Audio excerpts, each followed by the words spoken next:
All right, so now we just need to pull the AC compressor. This isn't too hard.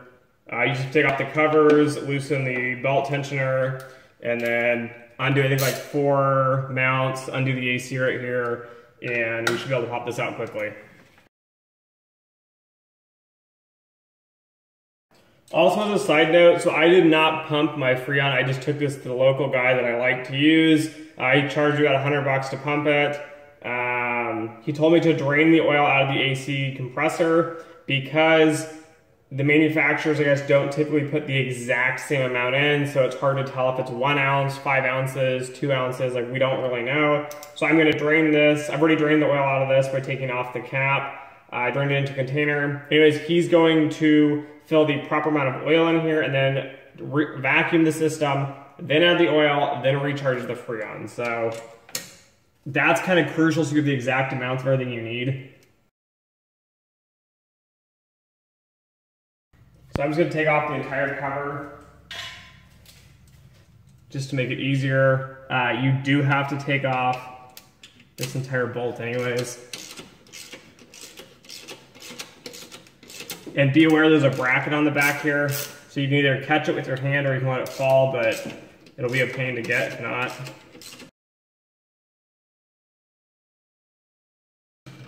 I'm also going to loosen the tensioner on the alternator. This will drop the alternator down a little bit, take a little bit of pressure off. I guess you might not have to, but just to pull this bolt out. And then unhook the electrical. I have clamps on here that hold everything on. Again, this is for the alternator, but it'll probably just be easiest to unplug this and not be fighting these cables as you're trying to wiggle the AC compressor around it.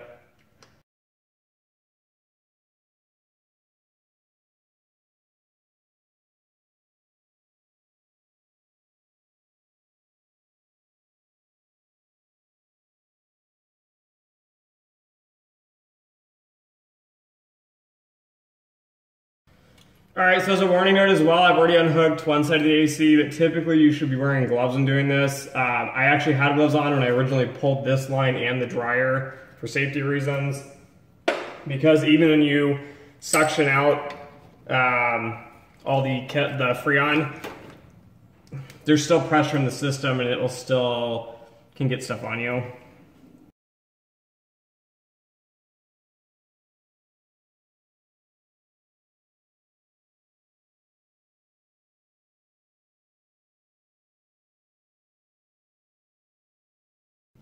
So just as a side note, as I'm taking this off, I absolutely hate Subaru's tensioning for this belt that goes in the AC compressor. I just feel like it doesn't make any sense. It's like you have 2 nuts on the bottom, and then it screws into the wheel that moves up and down, and I don't know, it just seems like too many moving parts for what they could have done just to make it a little simpler.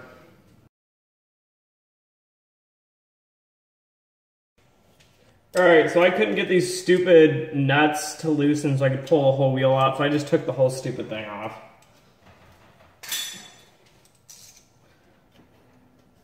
Now we can pull the belt and just set it to the side. 2 more bolts way down in there that are 14s. I'm sorry for not saying the sizes. This is just a mix between 10, 12s, and 14s.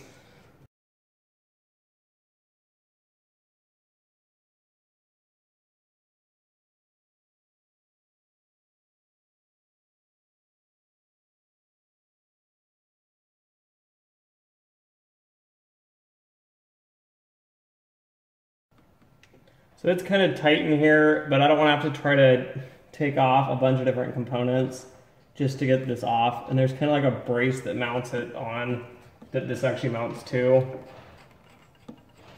But from when I did an entire engine pull through the head gaskets, I don't remember, this might be the one where it's like you have to actually pull a lot more than I wanted to just to get it. So there should be just 4 bolts. I believe all 4 are off. We're just going to grab a pry bar and see if we can pry it off a little bit.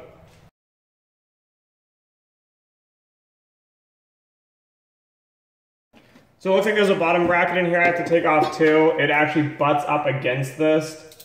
So we're just gonna pop that off. Again, it's another 14, but it's a ways down there, so I'm gonna get this extension in here.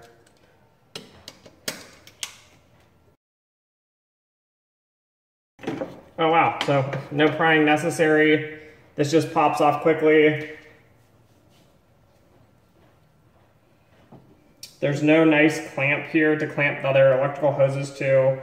I might find a way to do it, if not I'll zip tie the rest of them on, but this is the old one.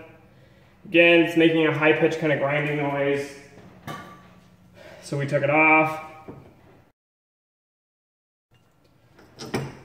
So these are going to be in here like that, and then that mounts straight to the engine. So we can just drop it in. We should be able to get these plastic covers off once we get it in anyways.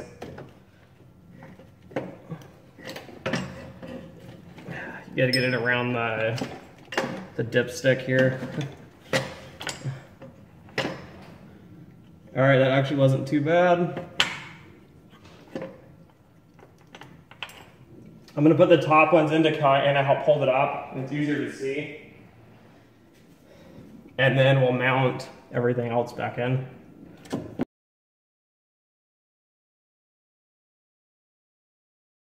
So it's just a little bit snug, but not super tight.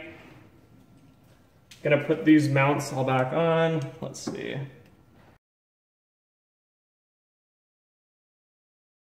So the little mount on top that holds the electrical piece doesn't line up with this other piece. So I might have to take that off or readjust it, but let's just try to get the majority of the components lined up now.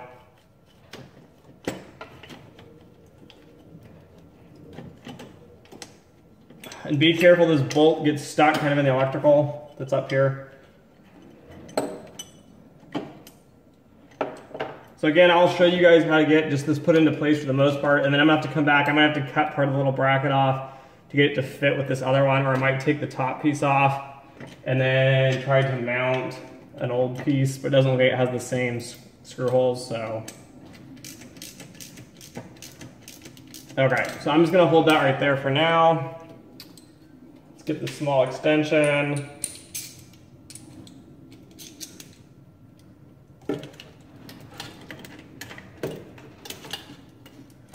The hole lines up perfectly for the bottom mount, that mounting bracket. So I'm just going to put that one in while it already matches, so we don't tighten everything down and then it doesn't fit.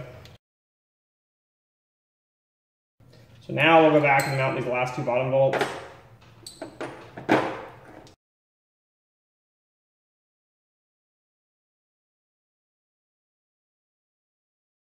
So I believe there's some fancy torque settings on this.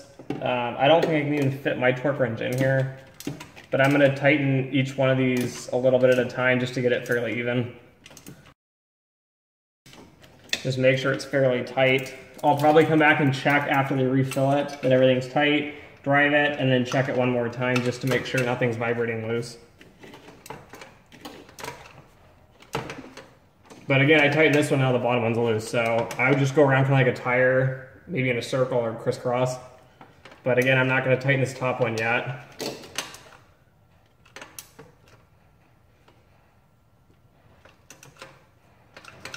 All right, and then you just pop off plastic cover here. O-ring still on it. I don't have a new one for this one, I believe.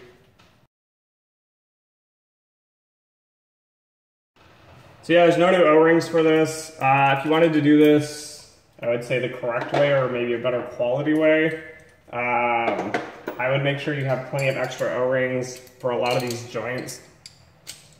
But I don't have them, and again, this is my daily driving car, and I'm kind of in a hurry to get it fixed so I can go back to work. And then again, connect the second one here.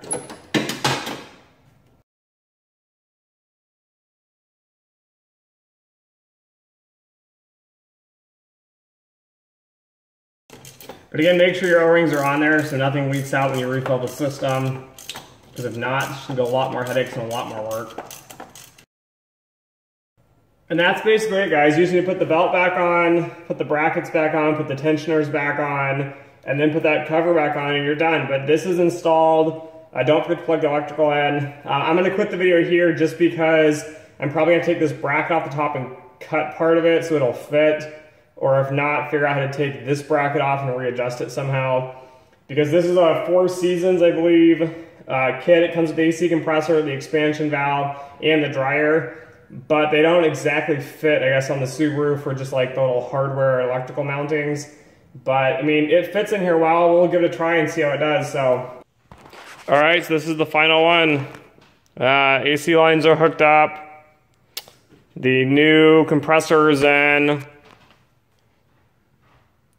These cables used to have a little bit of a mount that was mounted to the AC compressor. However, I don't, so I'm gonna get like a zip tie and somehow zip it probably to this metal bracket in here just to hold this all together. You'll notice I'm missing a screw here. My bottom one stripped out, so I'm just gonna get another longer bolt with a nut on the bottom. And then this is the AC dryer. I need to kind of fiddle with this to get this rubber to kind of stick back on. Maybe add a little bit of caulk or something. And then the last piece was the evaporator,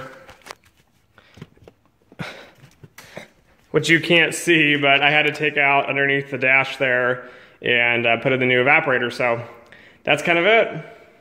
Anyways, guys, thanks for watching. I couldn't find a video like this anywhere else online, so if you do like it, please give it a thumbs up at minimum. If you have questions, comments, I'm usually pretty quick to respond, so comment below. And if you like other videos, for example, I do automotive, beekeeping, all kinds of stuff at Bianca Land here, which is our property.